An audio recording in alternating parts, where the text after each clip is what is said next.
When you don't have a guy that makes it fun to watch on offense, then it becomes a slog to cover, and I'm sure it's just unbearable for fans. Welcome into Northside Territory, Foul Territory Network's Cubs podcast. I'm Sahadev Sharma with my co-host Patrick Mooney. We cover the Cubs for you over at The Athletic. We're here for your Cubs therapy. This is another loss emblematic of everything that's gone wrong this season.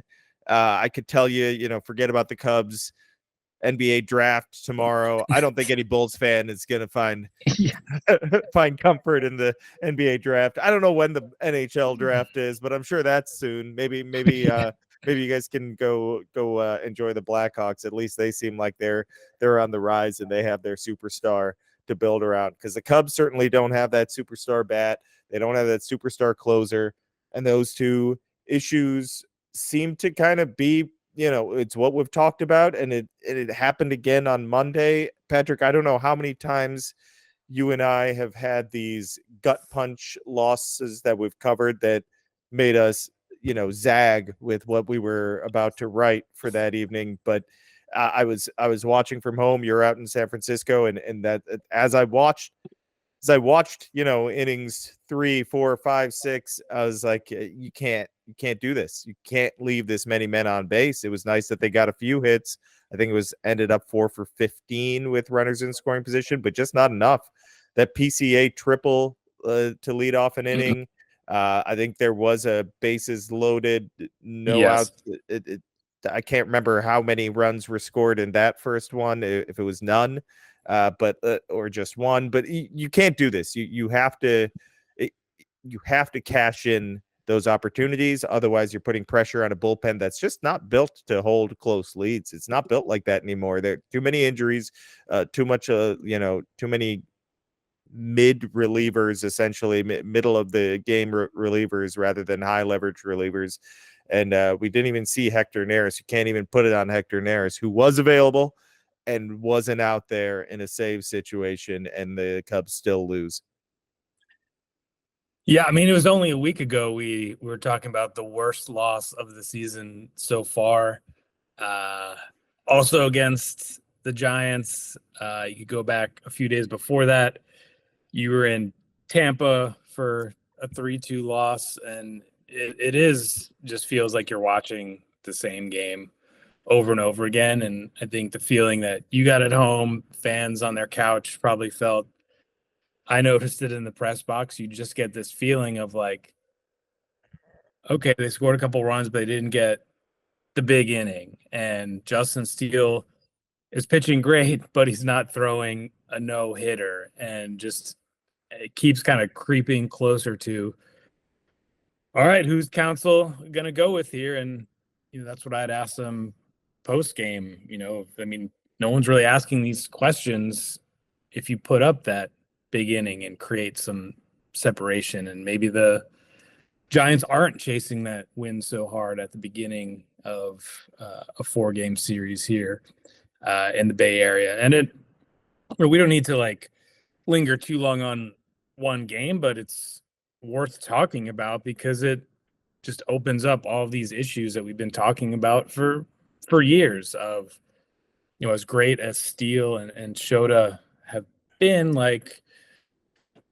is there going to be a Garrett Cole Cy Young Award season going to come out of this? I mean, they've had good chunks of that, but where is that just 8 innings, 9 innings, just kind of shutout game that kind of gets the team back on track? And otherwise it's an offense that puts some traffic on the bases but doesn't get the 3-run homer or doesn't sustain the pressure that just puts a team away. And when you're putting the game in the hands of relievers who are not natural closers, who don't have the stuff or the track record for that, you're going to keep having these losses. And, in the visiting clubhouse at Oracle Park, it was just almost completely silent. Just a lot of players kind of slumped in their chairs. Pete Crow Armstrong was just staring straight ahead at his locker. certainly not to put it on him, but when you try and make a diving catch, and few center fielders probably could come close to that, but that leads to the hustle double for Matt Chapman, setting up the ninth inning. It's just like all these little things. I mean, Seiya Suzuki kind of jumping up for a fly ball in right field that he misses and brings in Tyson Miller. And now I'm just rambling, but there were a lot of nice defensive plays last night, but it still wasn't enough because you have to just kind of keep on it. And the Cubs just have been unable to play like a crisp first pitch to last pitch game in all phases of the game. Yeah, no, I was going to bring up the Seiya play. He's, I mean, there's a reason Bellinger's been in right more often lately. Like Seiya's not a good defender. I mean, I hate to state it so plainly and bluntly, but he's just not. He misses too many plays, and it happens far too often. I'm looking at. And then as far as the ninth inning goes, look, Colton Brewer didn't have some disastrous outing there. But when you're a late inning reliever, you need to miss bats. And the Cubs' best relievers who miss bats, Porter Hodge, walks too many guys, just inexperienced. Maybe he has something in the future. Keegan Thompson, unavailable for 2 or 3 days after he's used once. That's your next highest strikeout rate. Mark Leiter Jr. on the shelf. Ben Brown on the shelf. Yency Almonte on the shelf. Julian Merriweather on the shelf. Those are all the guys. Those are the only guys they have with a 28% strikeout rate or higher in the bullpen. And I believe there was a setback, right, for Yency Almonte in the sense that he's just not recovering well. I don't know. I don't know what that means for him. If a 60-day IL, if moving him to the 60 and adding someone to the 40 makes sense. But this is. I think it's time to make a little shakeup in the bullpen, Patrick. I think Ethan Roberts could make sense. I think Hunter Biggie could make sense. This is a guy that throws in the upper 90s and misses bats. You got to do something. I don't know, because they're not going to make a trade right now, right? And unless something weird happens and Jed finds that team that's willing to sell it at his price, which just isn't happening. What is it, June 25th? That's not happening. I think it's time to be a little aggressive with the bullpen arms, because that's the one area where they do have guys with stuff, and they need to just start figuring out ways to get them up here. Ethan Roberts and Hunter Biggie both have stuff. Roberts has a nasty slider, like I said. Biggie, good breaking balls and a great fastball. So I'm not saying they fix everything. There's much bigger issues than a couple guys in the bullpen. I'm just saying maybe something needs to be shaken up there, and you have some arms that could help. Mostly just searching right now for something to work, because nothing's working. I also think, I don't know how you do it, and we've been saying this for years, and especially lately, but they just don't have that guy in the lineup that strikes any fear. Seiya Suzuki has hot stretches where he looks like he can be that guy, and then nights like last night where he looks at too many pitches in the zone. That's something else that I've been seeing for the past for weeks now. It's not just looking at they look at pitches in the zone sometimes, but they also, when they get that pitch and they swing at it, they miss it so often. It's fouled back. I mean, so many times I see Christopher Morel just line one straight back. All of them, they just line the ball straight back, and it's that was your pitch. And this happens to teams. I remember, I've talked to so many hitting coaches and just managers about this. You can tell when a team is in a little bit of a funk, they miss their pitch, and it's not like they don't know what to swing at. They just missed it. And that happens in baseball. But when everybody does it for a stretch, it just makes it unbearable to watch. And right now, this team is really hard to watch. When you don't have offense, when you're not producing, when you don't have a guy that makes it fun to watch on offense, then it becomes a slog to cover. And I'm sure it's just unbearable for fans. Yeah, we're at the Hunter Biggie or can someone from Iowa fix the bullpen stage of the season, and what goes hand in hand with that is does this team lack fire? Does this team lack edge? And I'm sure a lot of you saw Cliff Floyd, longtime major league player, widely respected, very thoughtful and insightful. Was on the marquee post-game show. I believe it was after the Sandberg statue game, saying, team gets down early and they just look sort of flat on national TV on a night when the organization was honoring, a Hall of Famer who's going through a really difficult medical situation, and kind of wondering, like, where's the fire? And I think it's a great point. I think it's an interesting topic. I don't know if I can go all the way there yet. I mean, that basically most of the National League right now hasn't shown a whole lot of fire. And you and I went through this covering the end of the post 2016 era, the end of the Theo Madden era of, talking about edge and the details and stuff like that, kind of pointing the finger at clubhouse chemistry more than roster construction. And I'm not quite sure if I'm ready to go there yet, like I said. But what are you seeing, Sahadev, when you see this mixture of personalities and skill sets not meshing when we're almost halfway through the season? Yeah, I would not point the finger at or I would not dismiss roster construction as an issue. I don't want to absolve Jed Hoyer of blame here, but there is something to it as far as having that guy with edge. You were there when Theo Epstein, when they signed John Lackey, and that was one of the main things that Theo Epstein brought up. This team could use some edge, and I think it did help. Lackey's a crazy dude, but that helps in clubhouses. Baseball players love guys like that. Nick Castellanos had a little bit of edge to him. The 2019 team failed down the stretch. It was not because of the offense. The offense was red hot for the final 2 months of the season, primarily because of Castellanos and Kyle Schwarber. Kyle Schwarber is a guy that surprisingly has a little bit of an edge. It doesn't come across, I don't think, in interviews as much on the record, but when you talk to that guy, just having a conversation, talk to his teammates, read some of the work that Matt Gelb's written about him recently and over the years, there's something about him that inspires players, that makes players gravitate towards him.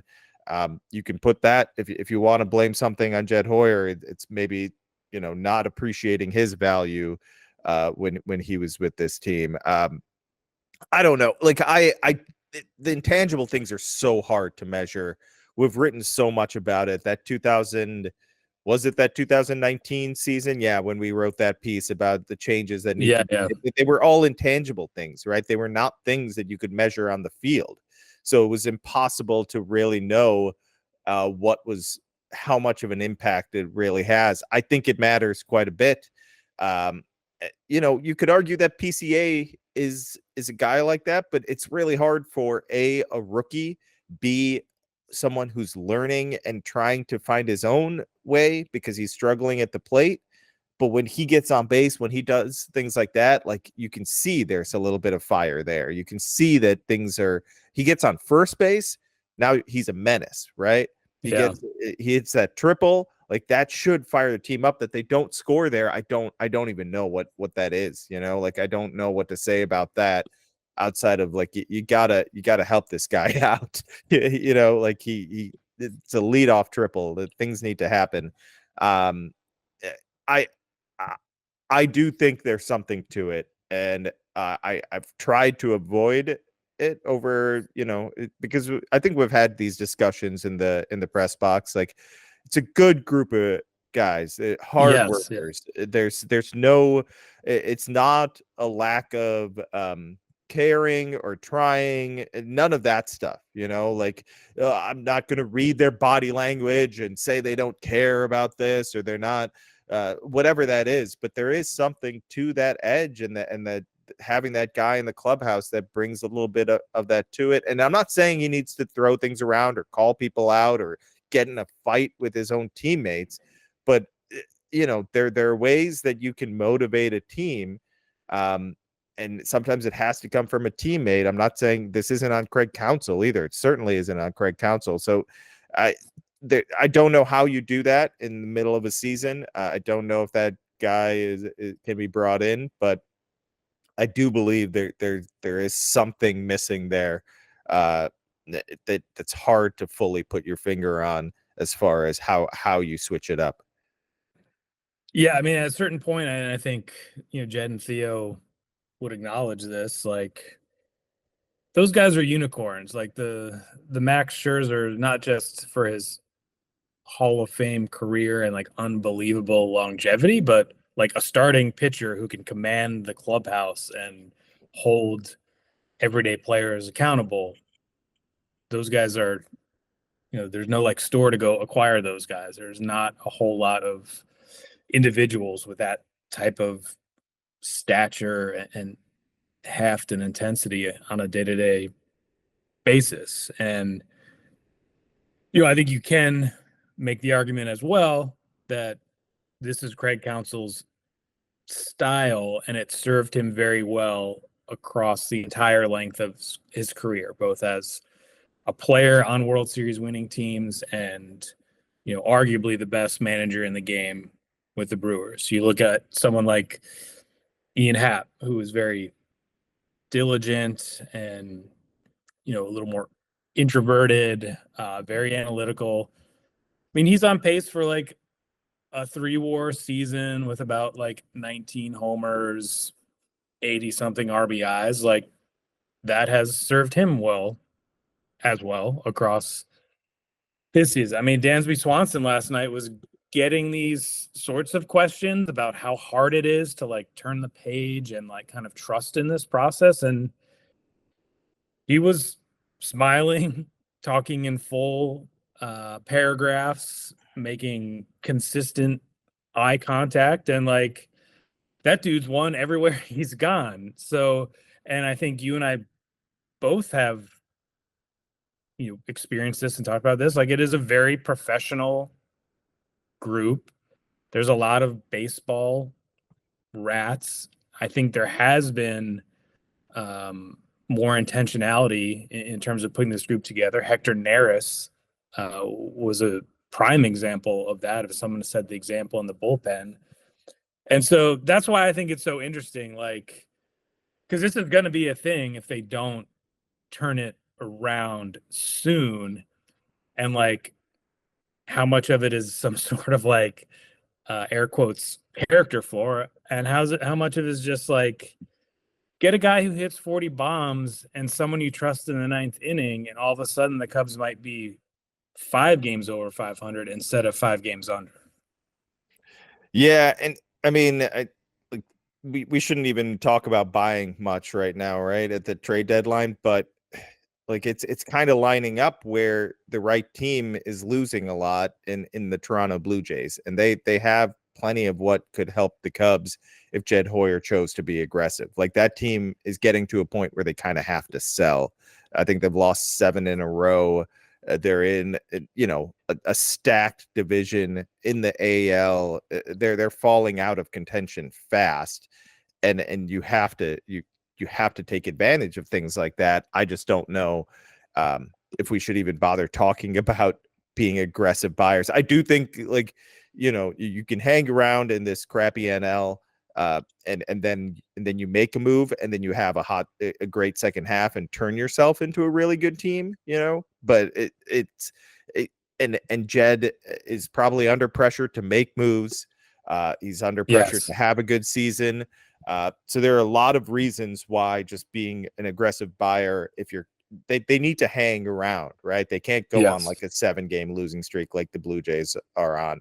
And Jed needs to feel a little bit of that pressure. I just think it's time to stop thinking about like these smart moves and these not saying he needs to act like make an some idiot. dumb meatball moves. Yeah, no, I'm just saying, like, it doesn't always have to. It's the Andrew Friedman quote, right? If you're whatever it is, if you're If you're always rational about yeah, every free agent, you'll finish third every time. Something yeah, along something like that. Yeah. And you can say that about trades too, right? It's sometimes you just have to be a little irrational, not insane, not destroy the future of your franchise.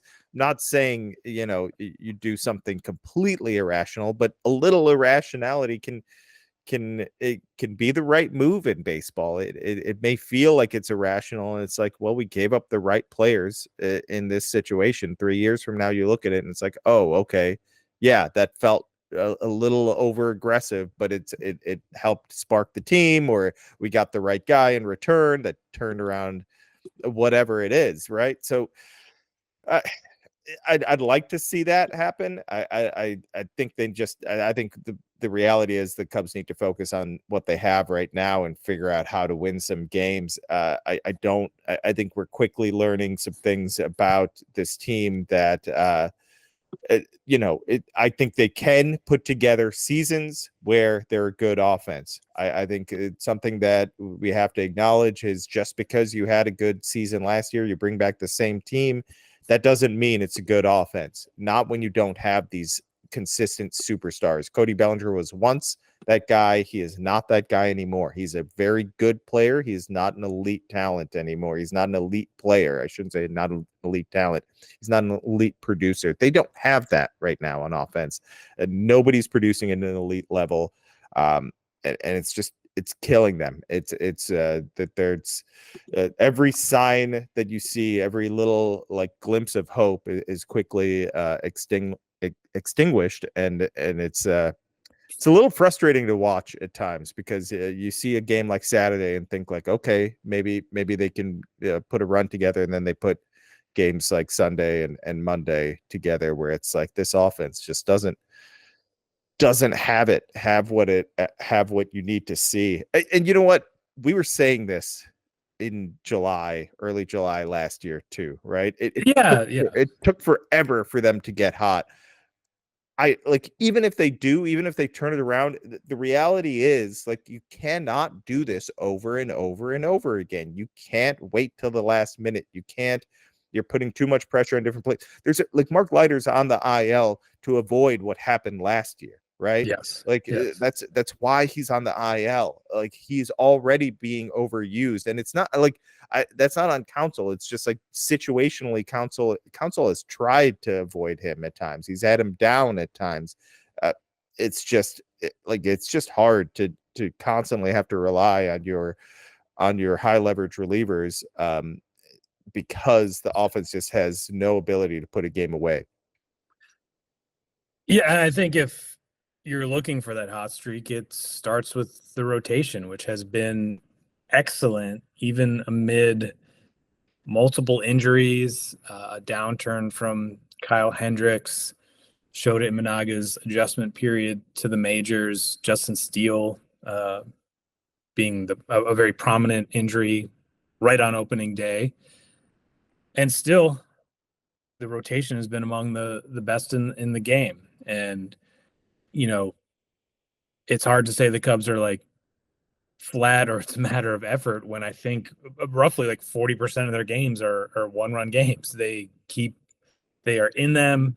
Dansby Swanson said last night, like, hopefully the law of averages is just going to kick in here pretty soon, and the bounces start to go the Cubs' way. But yeah, at a certain point, you are what you are, right? You are what your record says you are, and the Cubs being 5 games under, going to cross the halfway point of the season this week in San Francisco.